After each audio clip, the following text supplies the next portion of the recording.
One of my biggest bugbears is sheep mentality. But late last night, I was working and I had a moment of, amongst the madness, I had a moment of clarity. And I realized that I was being a little bit of a hypocrite. Because in one area of my life, I am being a little bit of a sheep. And I want to talk you through that a little bit today. So, when you run a business, in my case, an online fitness business, you obviously have to do some marketing. You want new people to find your business. You want to help them to understand who you are, why they should trust you, how your program works, and how you can help them, how you can add value to their lives, right? How you can help them to solve a problem. And that's not easy. If anybody has done it before, they will know for themselves. But the problem is that when you're doing it, the natural thing to do is to look at what other people in your industry are doing and then effectively just morph their words into your own.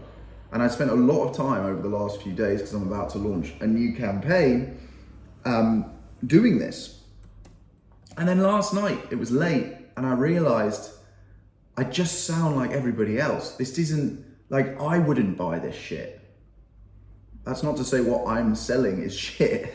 It isn't. But I wouldn't buy these words.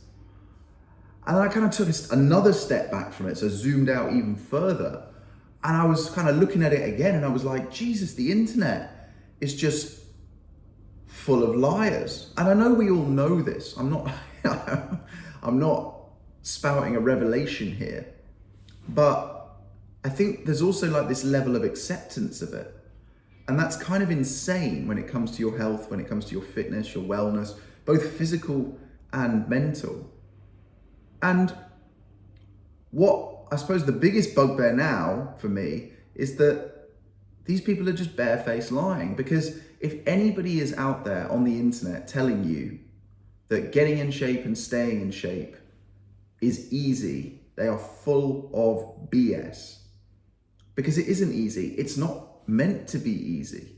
You know, there's a genuine statistic that's going around the internet at the moment, you might have already heard it, that only 2% of Americans have a six-pack, but 6% are millionaires. And as far as I can tell, this is a true statistic. 3 times the amount of Americans have $1 million, which is not an easy thing to do, versus having a six-pack, which is also not an easy thing to do, but arguably, I would still say easier. But the problem is that there's so much, if you're going from problem here to solution here, the bit in the middle is misinformation, it's noise, it's obstacles, it's problems, it's excuses, it's limiting beliefs, it's all of these things. And the problem is with the fitness world, nutrition world, whatever world you want to call it, is that there's so much here, but they aren't actual obstacles. They are either limiting beliefs, which you can overcome, or it's misinformation, which confuses people and basically puts people into this maze. So imagine they're like walking in, and rather it just being a straight line, they're walking into the world's most confusing maze. And there is an exit, but it's very hard to find.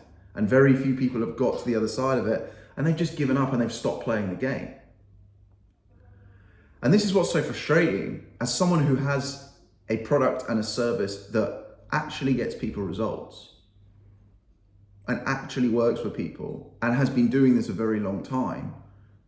I know that it isn't easy, but I also know that it is simple. And the difference in language is very important. Because easy and simple mean two very different things. They might sound the same and we might put them into the same sentence and use them interchangeably, but they're very different.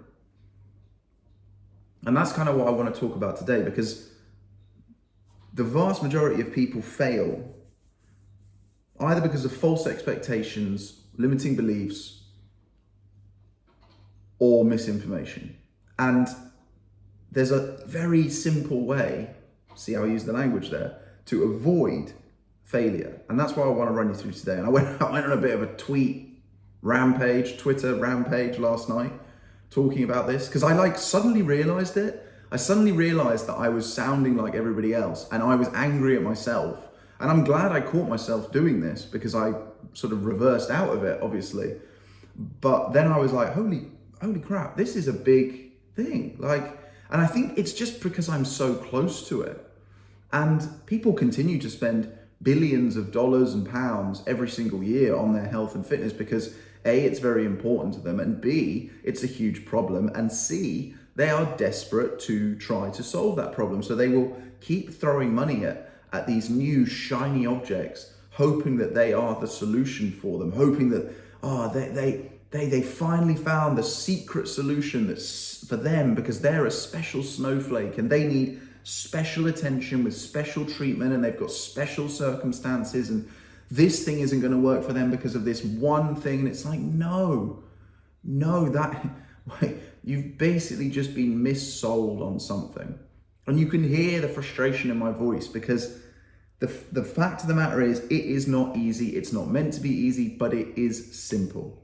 And the vast majority of people fail basically for the same reasons. And that's what we're going to run through today. I'm going to run you through these reasons pretty quickly so that you can realize, because if you can identify with one of these reasons, then hopefully that's going to give you a little bit of solace to realize that you might be on the right path. Because I think more people than they realize are on the right path.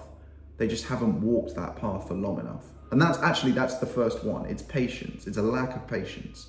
It's that they are doing the right things, but they just haven't been doing it for long enough. And I think the reason people fail with this one is because they're in a bit of an echo chamber.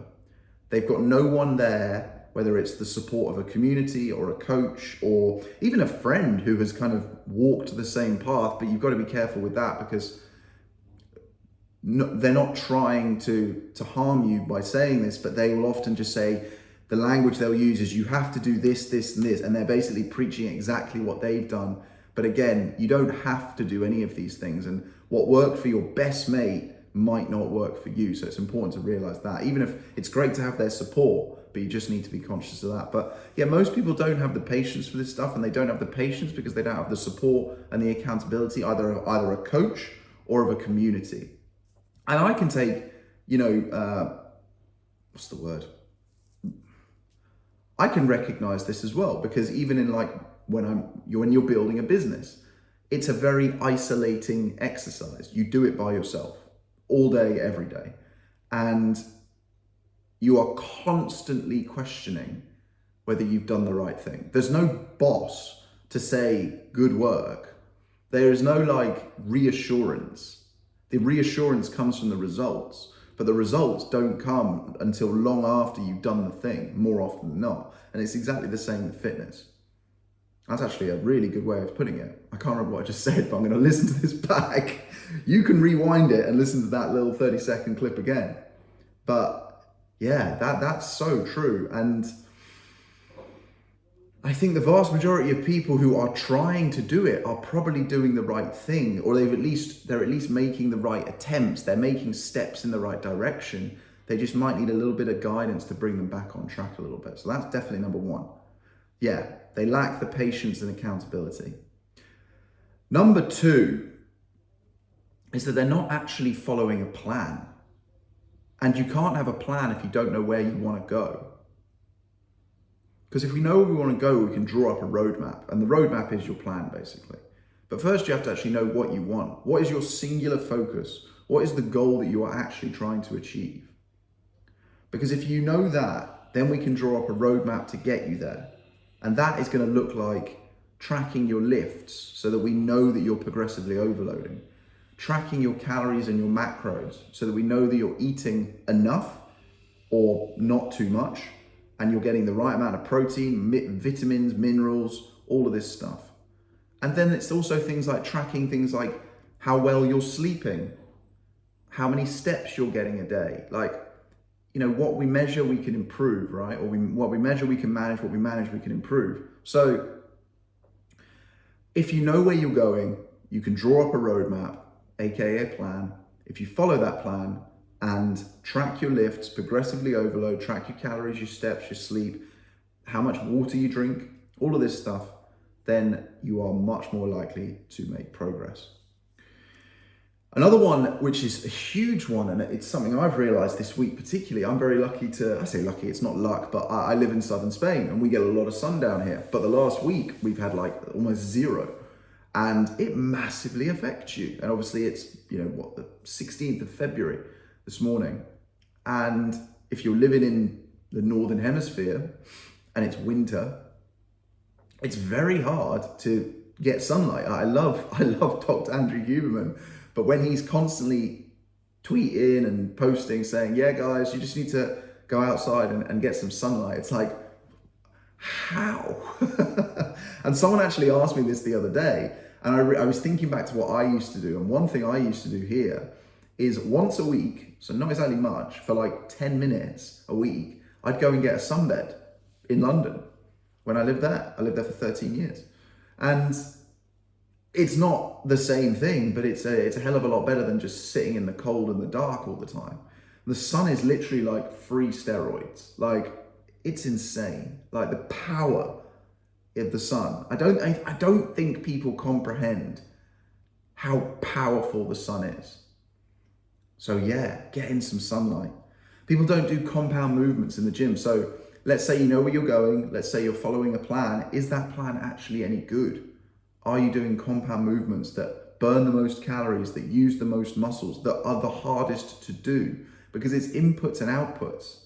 The bigger the inputs, the bigger the outputs. And the compound moves is a very quick and easy way to massively increase your inputs. Everybody wants to do the bicep curls. No one wants to do the hack squats or the Bulgarian split squats or the deadlifts or all of this stuff, the pull-ups. And this is the stuff that makes the difference.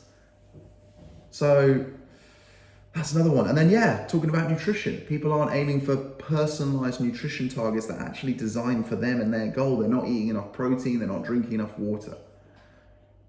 And again, it comes back to because they don't have a plan. So do you see what I mean? Like, with all of these things, and that's just a few of them. That's not all of them. But with all of these things, you realize you could probably go through that list and be like, oh yeah, you know what, actually, I am doing that. Okay, maybe I'm not doing it consistently, but yeah, I know a little bit about that. Or like, yeah. It's like, all the things, right? We know we need to watch how much we eat. We know protein is good for us. We know exercise is great. We know getting our steps in is good. We wish we could get more sunlight. We know all these things. But so many people don't do them, or if they do them, they don't do them for long enough. And I think it's because we've been conditioned in this world for instant gratification. We go on social media, we get instant dopamine. We go on Pornhub, we get instant dopamine, whatever it is. All of this stuff is instant. You want connection with someone, you go on WhatsApp or Twitter or whatever it is. And this is why people troll, is that they're lonely, they're missing connection. And they will quite happily troll someone to just feel connection, even if that person calls them a dickhead backwards. They don't care because they just want connection. And all of this stuff is instant. Whereas, unfortunately, when it comes to your body, just as when it comes to your money, you can have the greatest will in the world. You can put the biggest amount of inputs in, but it's going to take time for the outputs to come out and to compound.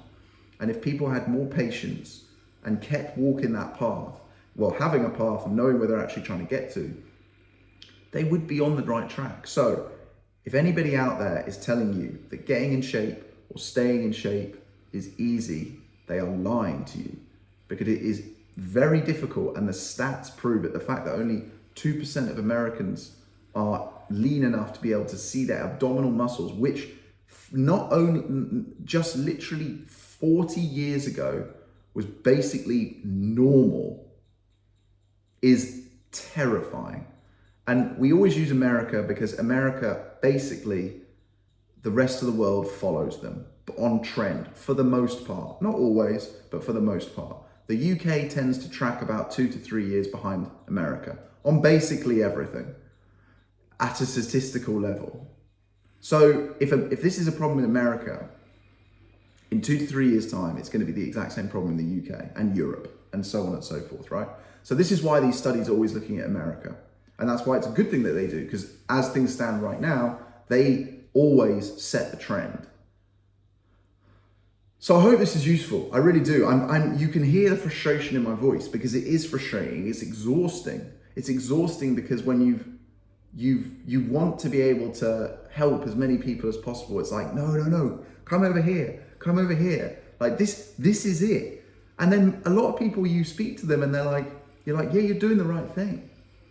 And you just need to keep going.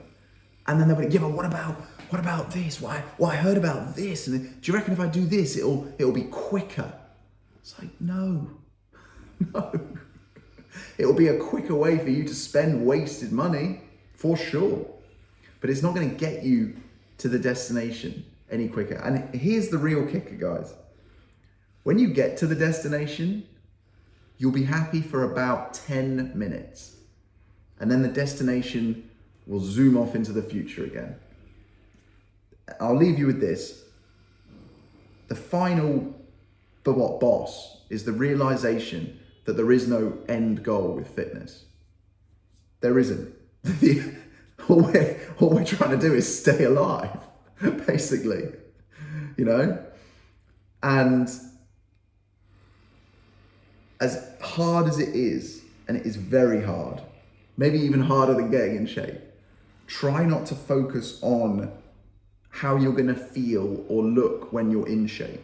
And I know that might sound a little bit mental that I'm saying that, but try to actually just enjoy the process of doing it, because how you feel doing it, when you've gotten up early in the morning and you've had a nice big bottle of water and the world's calm outside and there's not people drilling your road and you've gone for a workout and you've got a bit of a sweat on and you've had a productive day and you've gone home and you've seen your family and you've felt tired at the end of the day and you've gone to bed satisfied that you've worked hard that day, that you've done all the things you could do for yourself, for your health. That is what you want. That is as good as it gets. Like, I would argue that the best you feel is when you first see a visible change in your body following a simple program that actually works without completely upending your life. Because that's ultimately what I and many others, I'm not the only one, there are many very good online coaches are trying to do. We're trying to build systems for you that don't upend your lives, because the systems I use aren't going to work for most people, because most people this isn't their job. So they're not spending 5 to 6 days a week in the gym. They're not happy to eat the sort of, the foods that I eat, and that's fine, but you don't need to, because that's what you'd want to do to get to the 0.01%. And if you think that's arrogant, fine. I don't care. I'm looking at this statistically. But the vast majority of people who just want to feel a little bit better, who want to feel healthier, who want to have the energy to be able to get through their whole day, go home, see their partner, see their kids, and feel good, and don't just feel like they're in a hamster on a wheel, just getting through life. There is a very simple solution, but the enjoyment comes from the process, not from the result. Because as soon as you get what you consider a result, it will just zoom out into the distance again like a mirage. Anyway, I'm going to leave it there. I really do hope that was useful, and I hope you enjoy your weekends. It's Friday. Go and enjoy yourselves. And as always, I'll be back tomorrow.